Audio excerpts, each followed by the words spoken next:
Hello students, how are you all? I hope you are doing well. Students, today we'll start a new chapter. The name of the chapter is time. So first of all we will discuss about clock. So the time is an ongoing sequence of events. It is shown by a clock. A clock has two hands. The shorter hand is called the hour hand and the longer hand is called the minute hand. Some clocks also have a third hand called second hand. So if the hour hand is at 4 and the minute hand is at 12, the time is 4 o'clock. So you have given a clock students. इसमें जो longer वाली hand है इसको हम minute hand बोलेंगे और smaller वाली को हम hour hand बोलते हैं. ठीक है. Next, hours and minutes. We know that 1 hour is equal to 60 minutes students. So half an hour is equals to 60 divided by 2, that is 30 minutes. Writing and reading time. Next is writing and reading time. 3 o'clock is same as 3. The two dots separates hours and minutes. तो बच्चों ये जो dots लगे हुए हैं बीच में इसमें ये सेपरेट्स करते हैं, ये वाला आवर टाइम है और ये वाला मिनट का टाइम है. Okay, so 2 o'clock is written as 2 and 9 o'clock is written as this. Okay, next is write the time shown by each clock in two different ways. One has been done for you. Student अभी हम time देखते हैं तो ये 5 का time हमें given है, पूरा एग्जैक्ट 5 है. सो हम इसको 5 o'clock पढ़ेंगे. ठीक है, और लिखेंगे भी. सो ऐसे ही हम इसको लिखेंगे 1 और हम इसको लिखेंगे 1 o'clock. सिमिलरली आपको ये वाला करना है. Next is we have given some other clocks. You have to do this students. Next is draw the hands of each of the following clocks to show the given time. हमें कुछ clocks given है students और हमें उनकी hands को draw करना है. 8 o'clock हो रहे हैं, अभी देखो 8 o'clock हो रहे हैं और ये जो black वाली hand है ये आपकी minute hand है, तो hour वाली 8 पे ही होगी obvious है. सो हम इसको smaller वाली कुछ इसको हम 8 पे ऐसे दिखाएंगे तो 8 o'clock हो गया. Okay, so you have to draw to these. Next is half past. What do you mean by half past? When minute hand or longer hand is halfway around the clocks at 6 and our hand is in between the two numbers, then the time is half past and half past the previous number. For example, बच्चों हमें यहाँ पर कुछ given है, जैसे कि हम बात करिए मिनट हैंड की, तो मिनट हैंड किस पे है? 6 पे है. और आपकी आवर हैंड किस पे है? आवर हैंड हमेशा दो नंबर्स के बीच में होगी, मिड में होगी, तब हम बोलते हैं हाफ पास्ट हो गए. फॉर एग्जांपल इसमें अभी टाइम क्या गिवन है हमारा 10:30, तो हम इसको ऐसे रीड करेंगे कि this will the half past 10. हम इसको या तो ऐसे रीड करेंगे हाफ पास्ट 10, मतलब 8:30 हो गए हैं. ठीक है, और हम ऐसे भी रीड कर सकते हैं half past 30 minutes. Okay, half past 30 minutes या हाफ पास्ट 10, हम ऐसे भी रीड कर सकते हैं हाफ पास्ट 10 और 30 minutes after 10. So next is quarter past. 15 minutes from a quarter of 60 minutes. The clock given alongside shows the time quarter past 7. It is written as 7:15. Quarter का मतलब होता है स्टूडेंट्स जब भी आपको क्लॉक या तो आपको गिवन होगी 15 मिनट्स के गैप में, ये 15 मिनट्स का गैप हो रखा है आपका. ठीक है, तो इसको हम 15 मिनट्स को गैप को हम ऐसे दिखाएंगे. अभी टाइमिंग हमारा 7:15 है, मतलब 7:15 हो चुके हैं, तो उसको रिप्रेजेंट कैसे करेंगे? 7:15 या ऐसे बोल सकते हैं क्वार्टर पास्ट 7.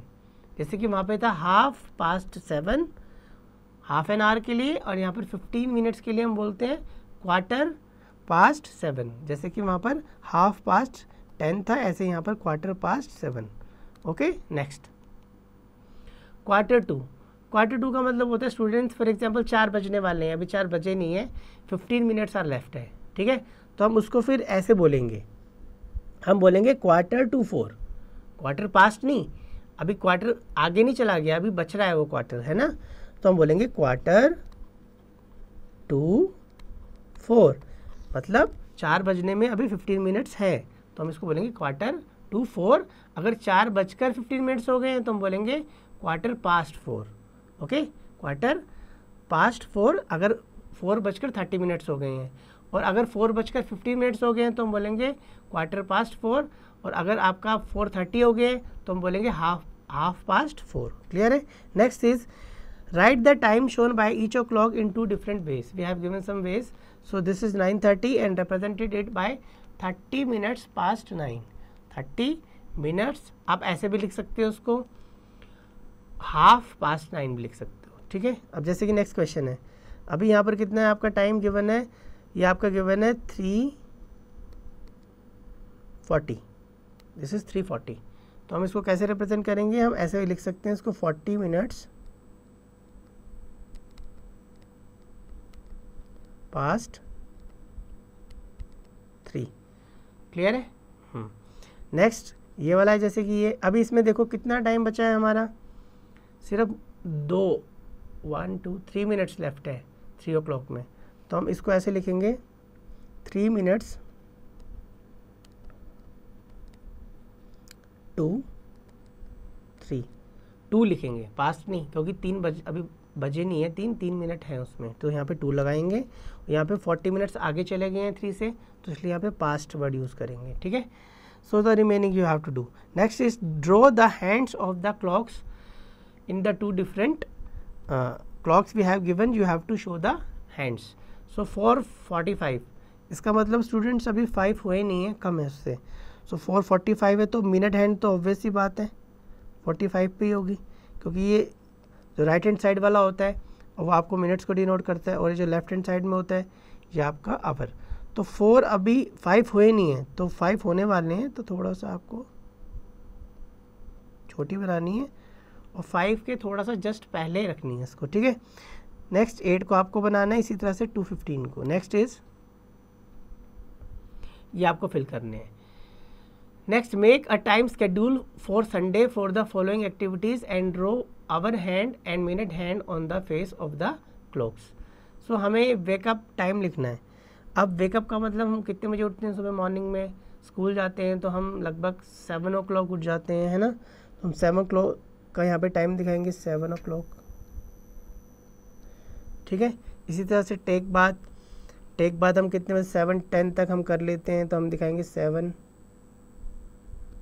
या 7:15 तक हम कर लेते हैं, है ना। इस तरह से आपको रिप्रेजेंट करना है सभी को, okay. So the next is days of the week. So we know that there are 7 days in a week: Monday, Tuesday, Wednesday, Thursday, Friday, Saturday, Sunday, today, yesterday and tomorrow. These are also terms we have to use. So today का मतलब होता है present day, आज, और yesterday मतलब जो चला गया, ठीक है, कल, और tomorrow मतलब आने वाला कल, ठीक है, the coming day. Next we have given some terms, students. Yesterday, today, tomorrow, Monday, before, Sunday, after, Tuesday. So we have to use some terms before and after. Monday के आफ्टर क्या आएगा, after Monday आएगा Tuesday, and before Monday क्या आएगा, Sunday, you know that. Next after Friday क्या आएगा, Saturday, before Friday क्या आएगा, थर्सडे, ठीक है ना। टुडे के बाद टुमारो, और टुमारो से पहले यस्टरडे। नेक्स्ट है answer the following questions, the first one has been done. Which day comes before Sunday to Saturday, which day comes before Wednesday, Wednesday से पहले क्या आएगा स्टूडेंट, ट्यूसडे आएगा। So in the same way you have to do the following empty boxes. Next is months of a year. How many months of a year? 12 months: January, February, March, April, May, June, July, August, September, October, November, December, as follows. So month हमें we have given month of a year. January days कितने, 31. Second is February 28 और 29. Third March 31. Fourth April 30. Fifth May 31. Next is and so on. So next is seek, and you can see that अब some information we have given important. These are the 7 months. January, आपको पता होगा कि 7 months हमारे ऐसे होते हैं जिसमें 31 days होते हैं, 4 months ऐसे होते हैं जिसमें 30 days होते हैं, ठीक है, ये आपको रीड कर लेना है। Next is fill in the blanks. First one has been done for you. There are dash months in year, तो 12 dash is the second month of year, तो February, okay. July is the dash month of year, 7th. So you have to fill. Next is fill in the blanks. The first one has been, which month comes before March? Before March आपका February आता है. Which month comes before August? तो अगस्त से पहले कौन सा month आता है आपका, वो आपको बताना है, ठीक है. तो जुलाई आता है, जुलाई. Before August है जुलाई. So in the same pattern you have to do the remaining part. Next is write the names of the months each having 30 days. आपको स्टूडेंट वो वाले मंथ्स लिखने हैं जिसमें 30 डेज है, जो हमने पीछे डिस्कस किया था, और 31 डेज वाले. Next is calendar. So what is calendar? A calendar is a record of all the days in a year. It indicates time into days, week and months. So student आपको calendar given है 2025 का, जो हमें given है जनवरी, फरवरी and मार्च। सो आप calendar देखेंगे नीचे की तरफ, थोड़ा सा आपको दिख रहा होगा नीचे कैलेंडर बना हुआ 2025। तो इसके अंदर आपको गिवन है Sunday, Monday, Tuesday, Wednesday, Thursday and Friday. ये आपको जनवरी का है, फरवरी का, मार्च का। तो इसका सीक्वेंस है, ये सारे संडेज हैं, मंडेज हैं, ट्यूसडे है, वेडनेसडे हैं, इस तरह से रिप्रेजेंट करते हैं कैलेंडर में। Next is, so we have given some information, 7 days equals to 1 week, 52 week equals to 1 year। so ये सारी चीज़ें हैं। Next is look at the calendar of the year 2025 and answer the following question. On which date does the year 2025 begin. अगर हम calendar पे जाएं तो हम एक बार कैलेंडर पे जाएंगे तो हम देखेंगे कि 2025 में जो जनवरी है उसका फर्स्ट डे क्या था, उसका फर्स्ट डे था वेंसडे। तो we have to write Wednesday here, Wednesday. So you have to do the remaining parts. Next is seasons. We know that there are mainly 4 seasons in the year, namely autumn, summer, rainy and winter. Autumn season कैसा होता है? You can see here students, summer, rainy और winter. Next is answer the following questions. In which seasons we wear raincoat? Raincoat हम कब पहनते हैं? Rainy season में पहनते हैं, obvious सी बात है। So you have to fill remaining. Okay students, in this way we have completed this chapter, but you have to still practice all the questions many times so that you can be best in this exercise.